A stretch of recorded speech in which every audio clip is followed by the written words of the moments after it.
Tonight on 3News, a bizarre road rage outburst in Rangiora is caught on camera by a social media influencer. 3 children killed in a Sydney house fire, 4 other children and a woman in hospital and a man arrested. Later, 18 years after the killing of Tokoroa teacher Lois, her killer is up for parole and her family speaks out. And in sport, the All Blacks take the win but a penalty shot clock shocker dominates the debrief.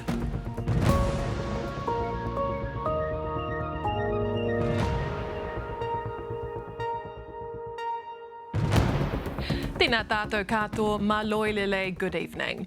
Police are investigating a bizarre road rage outburst caught on camera in Rangiora in Canterbury. Social media influencer Chantal Baker filmed the moment a woman jumped on her car and smashed the windscreen, all while her baby was in the vehicle. Zane Small has more. Road rage caught on camera.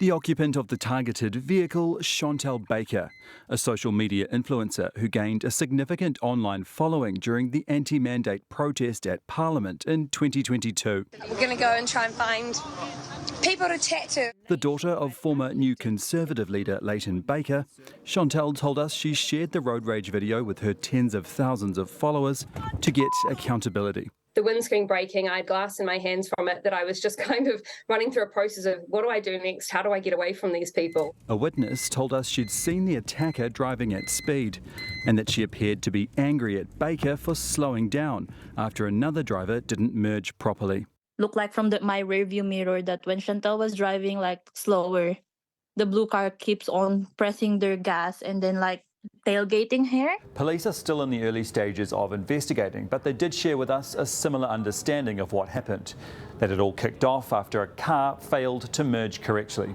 One vehicle then followed another. The 2 cars pulled over, one person got out and jumped on the other's vehicle. Did you get the impression that these people knew who you were or targeted you? No, I don't think they knew who I was at all. Perhaps it was just a blatant and bizarre act of road rage, now for all to see. A multiple homicide investigation is underway after 3 children died in a house fire in Western Sydney. Fire crews were called to the scene just before 1 a.m. local time, and police say a 28-year-old man who's the father of the children tried to stop emergency services from rescuing them from the burning home. The children's mother, as well as 4 other children, are also being treated in hospital. We've seen 3 young lives just being taken away in the most tragic circumstances, and it's quite unimaginable how the family are coping with this. The man arrested is under police guard at hospital while being treated for burns and smoke inhalation. It's been revealed that broken emergency communications got in the way of getting an ambulance to a fatal house fire in Auckland's Hill Park earlier this year. Tony Masters and Kiwa Ropitini Fairburn both died in the blaze. The 111 call came through to the Fire and Emergency Comm Centre, but the system which connects them to ambulance staff experienced an outage, which meant they weren't automatically notified about the incident. FENZ says its teams followed up with a phone call to ambulance operators and firefighters administered CPR while waiting for ambulance staff. The husband of a 68-year-old New Zealand woman killed in California tried to stop her from being run over by jumping in front of the advancing vehicle. Patricia McKai and her husband Doug were holidaying in Newport earlier this week when they were robbed at gunpoint by 2 men. Patricia died after being hit by a car driven by a 3rd offender. Prosecutors have revealed Doug McKai jumped in front of the vehicle but was pushed out of the way. An Israeli airstrike on a school in Gaza has killed at least 16 people. Dozens more have been injured and taken to nearby hospitals.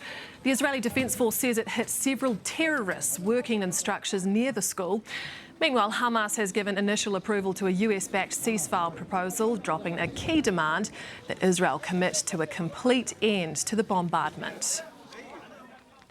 Well, back here in China, analysts say the case of a probation officer sacked for snooping through the files of Chinese offenders should be a national security wake-up call to New Zealand. ThreeNews revealed last night that Zhu Shan, who was dismissed by corrections for serious misconduct, was the right-hand man for Yang Jian, the former National MP accused of spying for China.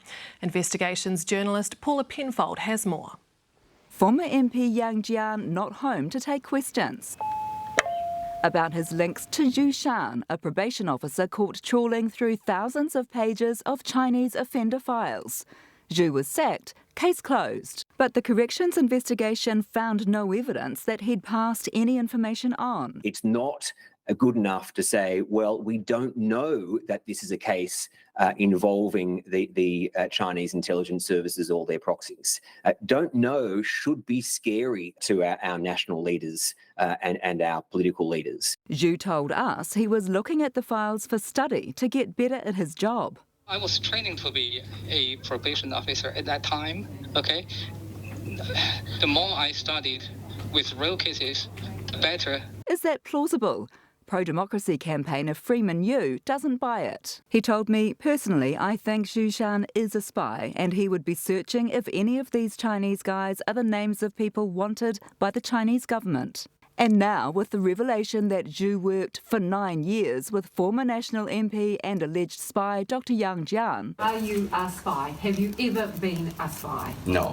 China analysts say there are serious questions. Absolutely, it warrants scrutiny. Here, when we're dealing with the potential for authoritarian regimes and intelligence services and their proxies to have an interest in databases, it is a national security level. It has to be yet another wake-up call that has a nation like New Zealand instituting a nationwide policy. We don't know whether Zhu is on the radar of the SIS. It doesn't comment on individual cases. I think what this issue shows is that the system doesn't know. So if the system doesn't know, it shows there is a vulnerability, there is a gap. The list of questions keeps growing. OK, Paula, what's top of that list? I think top of that list is what are government agencies doing about this, because it looks bad. We have somebody who has been doing extensive unauthorised access of sensitive criminal data. We now know that he had a long-standing association with someone who has himself come to the attention of the security agencies. So corrections only really did an employment investigation. What are other agencies doing? And we need their political masters to front on this too. Absolutely. Thank you so much, Paula. Well, just ahead on ThreeNews, the family of slain Tokoroa teacher Lois dare speak out as her killer goes up for parole. We get you set for choir games, the Olympics of the singing world. And later in sport, why Razors relieved to sneak away with the win. Welcome back. Whetu Te Hiko, the man who murdered Tokoroa teacher Lois dare in her classroom 18 years ago, will make a bid for freedom before the parole board this week. The victim's granddaughter Renee Armstrong spoke to national correspondent Tony Wall about the lifetime of pain the murder has caused. 18 years ago, the murder of teacher Lois dare in her Tokoroa classroom sent shockwaves through the education sector. The 66-year-old was bashed and suffocated by a man she'd disturbed trying to steal her car. No one was more devastated by the news than 6-year-old Renee Armstrong, Lois dare's granddaughter. A lot of the memories that I have are kind of foggy, but some of the really special ones, there was one holiday, or I guess it was before I started school. I went down and spent a day in her classroom in Tokoroa with her little kids, and they were, I don't know, 6 months, a year older than me, and I just remember that day so fondly.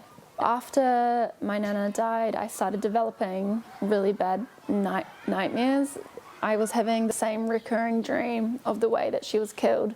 They're not the same as they used to be, but there are some bad nights still. Inspired by her nana's legacy, Renee herself has become a primary teacher, working at a school in South Korea. Seeing and hearing how much she cared for the kids and how much of an impact she had on those little ones' lives really made me start thinking about becoming a teacher. And then as I got older, and I also had some really incredible women teachers throughout my childhood, I just really wanted to continue her legacy. She definitely inspired me 100%. This week, her nana's killer, Whetu Tihiko, will appear before the parole board for the first time. I've hated thinking about the impact her death has had on me, and I'm just one person out of everyone who's been writing that impact statement. And it's hard because I really believe in rehabilitation, but I guess I'm just so close to this that 18 years is that's not long enough. To Britain now, and Keir Starmer has wasted no time getting this new government up and running. He's held his first cabinet meeting, his first media conference, and laid out his priorities, which include fixing what the new Prime Minister calls the broken prison and health systems. This will be a politics and a government that is about delivery, is about service. Self-interest is yesterday's politics. I want a politics and a country that works for you. Starmer has also cancelled the previous government's controversial Rwanda migrant deportation plan. Well, soon Auckland's hills will be alive with the sound of music, or singing specifically. More than 10,000 singers from around the world will descend on the city tomorrow for the World Choir Games, known as the Olympics of Singing. Juliet Speedy reports. The stunning Manurewa Choir, one of 250 choirs performing at the World Choir Games.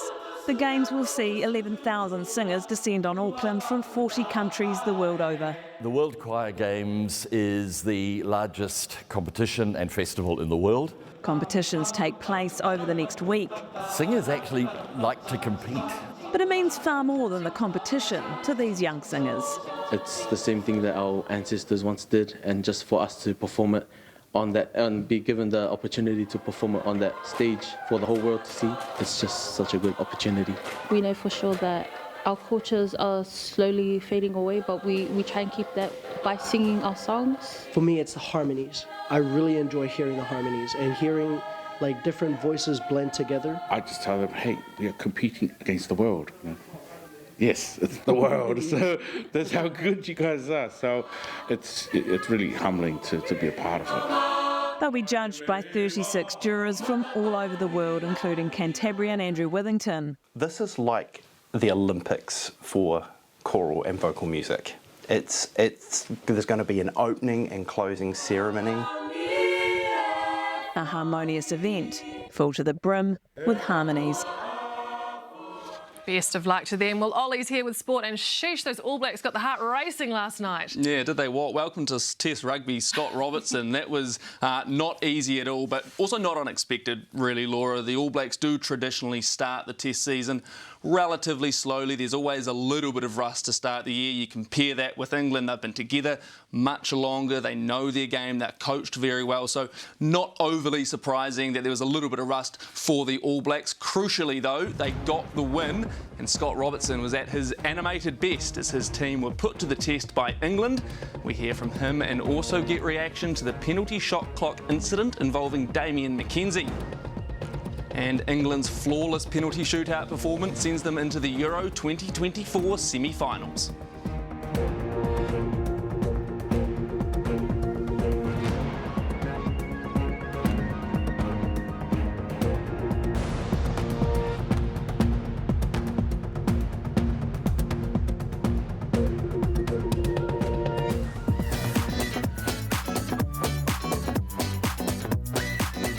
Welcome to a new Swift world with Suzuki and 3News Sport. Scott Robertson admits he's breathing an almighty sigh of relief after escaping his first test in charge of the All Blacks with a jittery 1-point win. The All Blacks had to dig deep to cling to their slender advantage, eventually holding on 16-15 as the realities of Test rugby hit home in a scrappy start to a new era. Packing up and moving on, the All Blacks leaving Dunedin with the first test and first win of the Scott Robertson era in the books.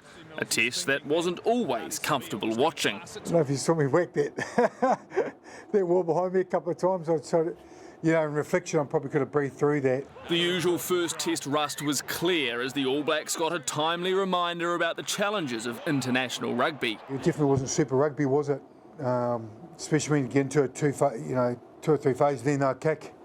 you know, and then just go into near battles and the work off the ball and how brave you have to be in the air. With the All Blacks clinging to a 1-point lead with less than a minute to go, Damian McKenzie had the chance to put it beyond a penalty. Wow, big call. McKenzie taking too long to get his kick away and crucially handing England possession with less than a minute left. Something I'm going to have to look at, for sure. Could have cost us the game at the end, so he was a little bit disappointed wasn't able to get a kick away. McKenzie was at his precise best earlier though, his cross kick on the money for Sevu Reece to open the scoring. All Blacks are in! Sevu Reece! But England held tough and continued to attack the All Blacks line. Snapped up by Itoje. Ardie Savea proved he hasn't missed a beat since returning from Japan, both on defence And Ardie Savea was over the top. And on attack, finishing off some slick work from Stephen Perofeta for the All Blacks second. And away goes Savea. All Blacks score again through Ardie Savea. We're straight back on. His professionalism's been incredible. When he stood up, you know, a couple of great turnovers, as you know, he can do, and a couple of tough carries off slow ball. So he stood up. Robertson will be hoping he can get a similar effort on Saturday as the All Blacks look to keep building. I think we're all better for it. He coaches, management and players. Test 1 in the books. Now the comforts of Eden Park await. Well, as you saw there, Damian McKenzie botched the chance to give the All Blacks a crucial 4-point buffer late in the test when he was pinged for taking too long to get his shot at goal away. So, would a shot clock, like we see in other sports, have saved him the embarrassment, and should one be introduced going forward? There's a clock on the TV, it's sort of something to look at. Can be quite hard to count 60 seconds in your head when you're trying to process your kick, but yeah, it's not no one else's fault but mine, so I'm just going to have to look at that and speed things up, and yeah, if they can put a clock up on the big screen, that'd be much appreciated. Do you think there needs to be a shot clock in the ground? Yeah. It'd be nice to have a shot clock to set, count down, like a lot of other teams, other sports do, yeah. I'll get Mark Robinson to do that. Tough for the kickers, you know, you're standing there, like you're trying to, you're sort of guessing, you're like counting in your head, but you've got a different, depends how fast you're counting, the ref's got a different time. I think so too, and it's probably, a fear for the kickers to actually, have a good chance at kicking. Yes, then, I'm not concerned by it. Doesn't have our kickers just get on with it. We know the rhythm and know the time they have. And Stuff Sports reporter Robert Van Rooyen will be online after the Bulletin to discuss the All Blacks' performance.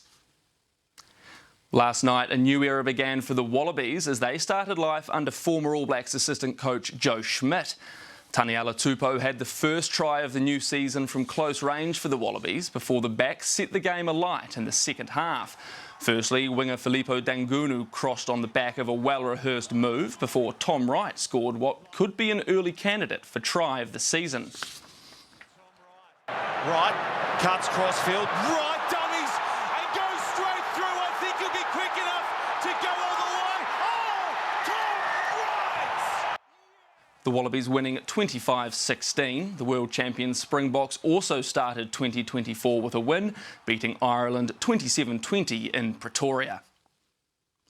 The Warriors will head into the bye week with more than just a heartbreaking defeat on their mind. Last night, the Bulldogs kicked a field goal to clinch a 13-12 Golden Point win, the Warriors slumping to their 9th loss of the year. But Chance Nickel-Klukstad with ice on his calf was even more cause for concern. From the Bulldogs camp, we got word that he needed to come off and we're trying to get him off and couldn't. They kept getting more sets. Dylan Watene-Zelezniak is also an injury worry for Webster after he failed a head injury assessment. England is now just 2 wins away from European Championship football glory thanks to a masterful penalty shootout triumph over Switzerland. Both teams found the back of the net in the regulation 90 minutes, with England having to come from behind late to send the game to extra time. The teams couldn't be separated after another 30 minutes, so they headed to a place that's previously haunted England, but this time they were flawless, scoring all 5 of their spot kicks. And England are into the semi-finals. Alexander-Arnold with an arrow into the net. England advancing 5-3 on penalties. They'll face the Netherlands for a place in the final. The Dutch conceded a first-half goal against Turkey, but hit back with 2 of their own in 5 minutes after the break to claim a 2-1 win. Dumfries. It's smuggled home, and from behind, the Netherlands lead. The Netherlands will play England on Thursday morning, with France and Spain to meet in the other semi-final on Wednesday. A couple of cracking ones coming up there. Laura, All Blacks back in Auckland this week, probably with a stopwatch for Damien McKenzie, I would have thought. Yes, hopefully. Thank you so much, Ollie. Right, let's recap our top stories tonight. Police are investigating a bizarre road rage outburst in Canterbury. Social media influencer Chantal Baker filmed the moment a woman jumped on her car and smashed the windscreen. And a homicide investigation is underway, and a man has been arrested after 3 children died in a house fire in Western Sydney. Time now for a look at the weather.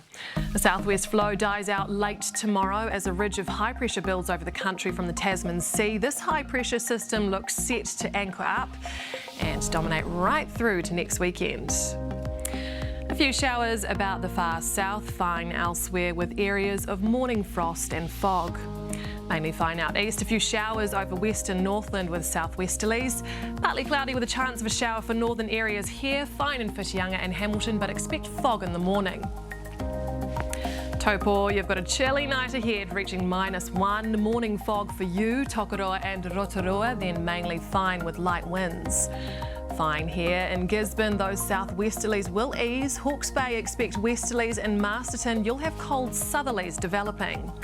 Wellington you'll have morning frost in sheltered places with southerlies developing. Fine for most other places with light winds. To the South Island now, and morning cloud for most with light winds, otherwise fine for you, Hokitika and Greymouth, both with highs of 14. Fine with light winds for Kaikoura, mainly fine elsewhere with morning frost and light winds. Christchurch and Timaru, a low of -1. Fine for most here with morning and evening frost for Queenstown and Alexandra, partly cloudy and the odd shower in Invercargill South. Showery over most of Australia's main centres, 21 for Brisbane. Warm in the Pacific, a low of 25 in Apia. Now let's look at your 3-day outlook.